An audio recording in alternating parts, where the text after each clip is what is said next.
Now welcome back to this channel once again. It's me Binu Shrestha and you are watching the Excellent Education channel. In this channel you will be getting a lot of lectures related to the mathematics. Now in today's lectures I will teach you the numerical problems related to the arithmetic means. Okay, in just previous lectures I have proved the formula related to the arithmetic means and how to remember that formula also I have discussed in my previous lecture. Now in today's lecture I will teach you how to solve the numerical problems. Okay, now let's get started. Now how many AMs are there in a series 5 plus 8 plus 11 plus ... plus 65? अब यहाँ हामीलाई के निकाल भनेको छ भने यता हेर्नुस् त हामीले एक्जाममा लेख्दाखेरि यो 5 plus 8 plus 11 plus ... plus 65. This is of course in AP, it is given here. Okay, AP, and if it is in AP then we can have here the first term. The first term is what? 5, and this is common difference also you can find. The common difference is this is T2 minus T1, it gives you 11 minus 8, that is how much? 3. Now common difference is T2 minus T1, this is T. Again now see the last term. Now last term, this is last term is given. Now first term we suppose A and last term we can suppose B. So B equals to 65. Okay, B equals to 65.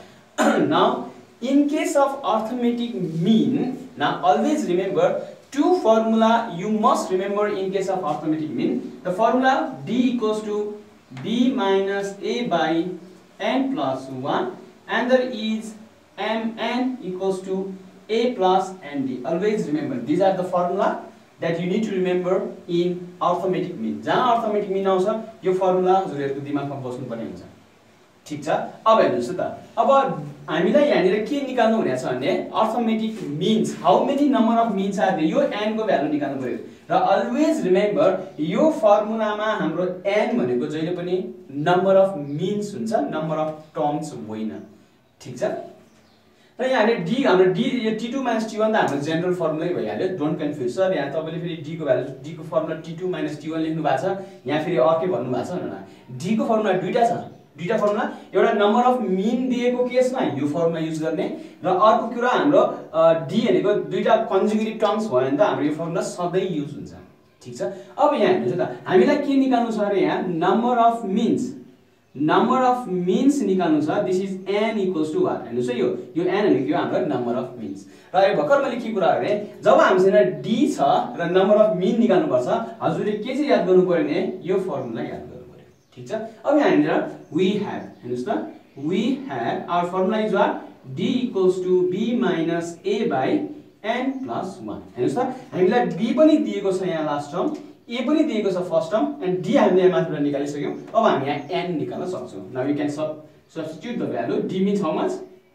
3 equals to b is 65 minus a is what? 5 whole divided by n plus 1, or you can just cross multiply. This is 3n plus 3 equals to 60, or this is 3n equals to, this is 57, yeah, this is 60 minus 3 is 57, so 57 divided by 3, this is n equals to how much? This is 19. So how many number of means are there? There are 19 means. Okay, now let's do next question.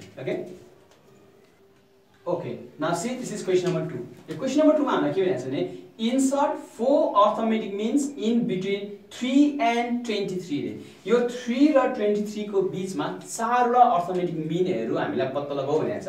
हामीले सुरुमा के भन्न सक्छौं भने let यसको भित्र एउटा m1 m2 m3 m4 हेर्नुस् त, यो दुईटाको बीचमा कतिवटा मिन? चारवटा मिन. अनि m1 m2 m3 m4 हामीलाई m1 m2 m3 र m4 को भ्यालु निकाल्नु पर्यो. ठीक छ?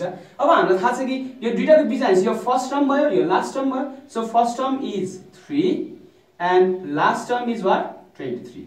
हेर्नुस् है, र फर्मुला मैले अघि भनिसकेको छु, हामीलाई फर्मुला चाहिने भनेको d equals to b minus a by n plus 1. एकदम इम्पोर्टेन्ट छ. जहाँ अर्थमेटिक मीन को कुरा आउँछ यो फर्मुला एकदमै याद गर्नु होला. ओके, अब हेर्नुस् त यहाँनिर हामीलाई d निकाल्नु पर्यो. d निकाल्नको लागि b दिएको छ, a दिएको छ, अनि n हेर्नुस् त, n भनेको number of means.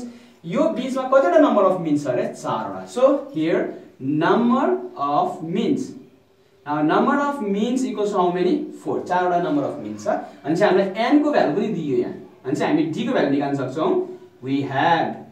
We have d equals to b minus a by n plus 1. अब भ्यालु सब्स्टिट्युट गर्नुस् त b भनेको हामीसँग 23 छ minus a भनेको 3 छ n भनेको 4 छ plus 1.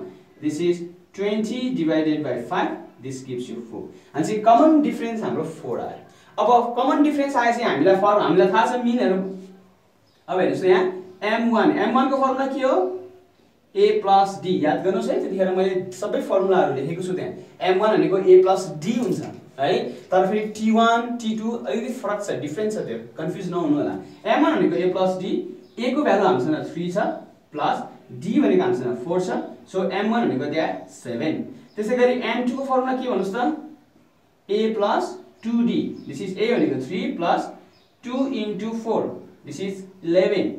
अनि m3 भनेको के थियो हाम्रो फर्मुलाहरु यो a plus 3d. This is 3 plus 3 into 4. This is 13 plus 3. This is 15. Sorry, 12 plus 3 is 15. This is m4 is what? a plus 4d.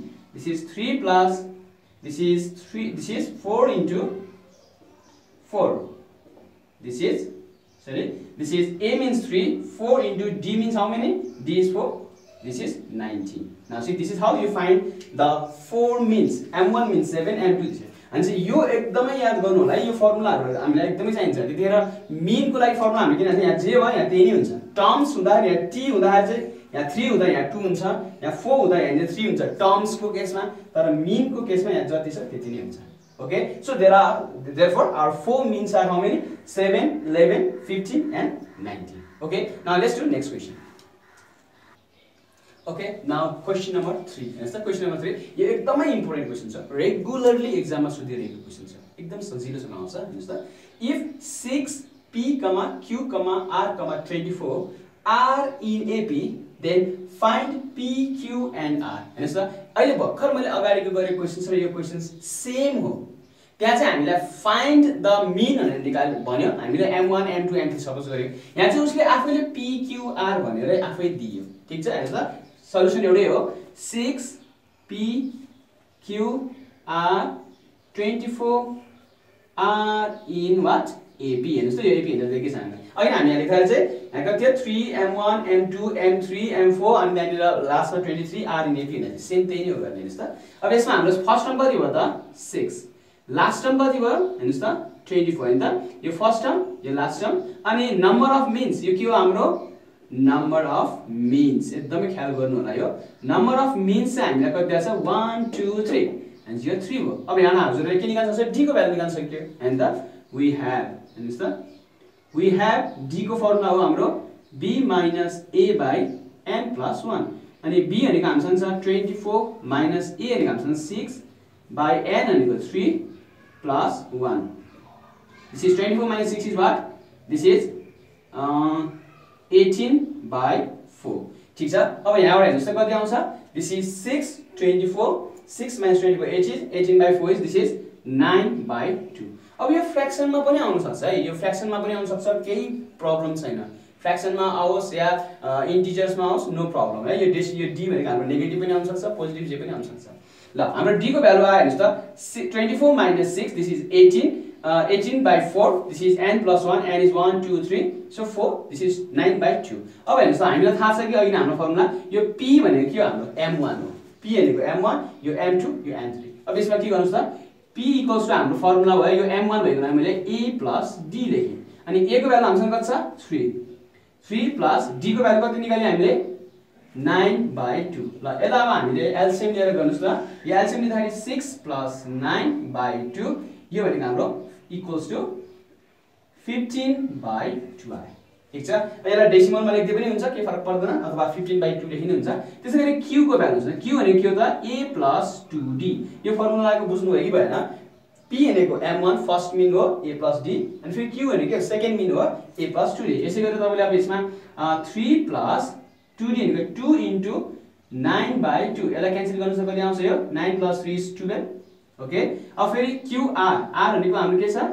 a plus 3d यो a भनेको 3 प्लस 3 इन्टु यो 9/2 यसलाई एलसीएम लिनुस् this is 6 plus 27 whole divided by 2 this is 33 divided by 2 अथवा डेसिमलमा लेखिने हुन्छ so this is our the value of p q r are 15/2 12 33/2 okay now let's do question number 4 okay now question number 4 यो question number 4 चाहिँ mostly एक्जाममा long क्वेशनमा आउने question है यो एकदमै धेरै भन्दा धेरै सोधिएको छ क्वेशन यो there are n arithmetic means between 4 and 24 जहिले पनि कुरा एउटा के याद गर्नुस् भने between भन्ने बित्तिकै यो हाम्रो हुन्छ फर्स्ट टर्म अनि यो हाम्रो हुन्छ के त लास्ट टर्म है याद गर्नु होला if the ratio of the third mean भनेको m3 and to the last mean भनेको के हो त mn अनि यो दुईटाको रेशियो चाहिँ हामीसँग कति आछ 4:5 दिएको छ भने find the number of terms हामी नम्बर अफ टर्म्स निकाल्नु पर्ने छ यहाँ एकदमै ख्याल गर्नुस् यो यहाँ जाँचमा हामीलाई कहिलेकाहीँ find the number of means पनि भनेको हुन्छ अथवा find the number of terms पनि भनेको हुन्छ र there are an arithmetic means हैन यो एन भनेको के हो यो एन भनेको अर्थमेटिक मिन्स हो नम्बर अफ मिन्स हो र मोस्टली एक्जाममा बच्चाले गर्ने गल्ती स्टुडेन्टले कहाँ गल्ती गर्छ नि है उले यो एन को भ्यालु निकालिदिन्छ अनि छोड्दिन्छ यो एन भनेको नम्बर अफ मिन्स हो हैन त यहाँ देयर आर एन मिन्स तर हामीले के निकाल्नु छ नम्बर अफ टर्म्स र मैले अगाडिको लेक्चरमा भनेको थिएँ what is the difference between the number of terms and number of means number of terms are always 2 more than number of means हामीले यहाँ के गर्नु पर्यो यो n को भ्यालु निकालेर अनि त्यसमा +2 गरिदिने चाहिँ त्यो हाम्रो आन्सर हुन्छ ओके ओके अब हेर्नुस् त यहाँ सल्युसनमा हामीलाई के छ भने हामीलाई दिएको के छ हेर्नुस् त यहाँ सल्युसनमा हामीलाई e दिएको छ a is 4 b दिएको छ b is 24 अनि हामीलाई रेशियो हेर्नुस् रेशियो अफ थर्ड मिन भनेको m3 अपन लास्ट मिन भनेको mn दिस इज 4/5 यो हामीलाई गिभनमा छ यसबाट हामीले नम्बर अफ टर्म्स निकाल्नु पर्ने हुन्छ ठीक छ र हामीलाई सबभन्दा फर्स्टमा त जहिले पनि हामीले यो फर्मुलामा हामीलाई याद छ d भनेको b - a / n + 1 अर्को mn भनेको a + nd हुन्छ ओके अब हेर्नुस् त पनि यहाँ फर्स्ट वी हैव d को भ्यालु d भनेको फर्मुला हाम्रो के छ b - a / n + 1 b भनेको 24 - 4 divided by n + 1 this gives you 20/n + 1 हेर्नुस् त d को भ्यालु हाम्रो 20/n + 1 हो d भनेको अब हेर्नुस् त नाउ हामीसँग के दिएको छ भने m3/mn m3 भनेको हेर्नुस् त m3/mn = 4/5 ओके सो m3 भनेको फर्मुला हामी थाहा छ मिन भनेपछि हाम्रो के हुन्छ formula a + 3d whole divided by mn भनेको a + nd होल बाइ 4/5 एकदमै ख्याल गर्नु होला है त्यो formula m3 a + 3d mn a + nd okay अब यसलाई एकचोटी हामी a को भ्यालु पहिला सब्स्टिट्युट गरौँ अथवा क्रस मल्टिप्लाई गरे पनि हुन्छ जसरी गरे पनि हुन्छ a र d को भ्यालु राखे पनि हुन्छ र फर्स्टमा a को भ्यालु राखौँ है किनभने यहाँ फ्र्याक्सनमा आउँछ यहाँ डबल फ्र्याक्सनमा आएर हुन्छ त्यो डबल फ्र्याक्सनमा आउने विद्यार्थीले गल्ती गर्छ त्यसले मैले एकदमै सिम्पल फर्ममा लान्छु पहिला a को भ्यालु मात्र मैले राख्छु a को भ्यालु भनेको यहाँनिर छ 4 प्लस हेर्नुस् है यो 4 + 3d डिवाइडेड बाइ 4 + nd = 4/5 अब क्रस मल्टिप्लाई गर्नुस् त पहिला क्रस मल्टिप्लाई गर्नुस् यहाँ d को भ्यालु हालेर गरे पनि हुन्छ तर के आउँछ डबल फ्र्याक्सनको फर्ममा आउने भएको हुनाले विद्यार्थीले गल्ती गर्ने चान्सेस धेरै हुन्छ त्यसैले मैले सिम्पल फर्ममा लान्छु यसलाई क्रस मल्टिप्लाई गर्नुस् त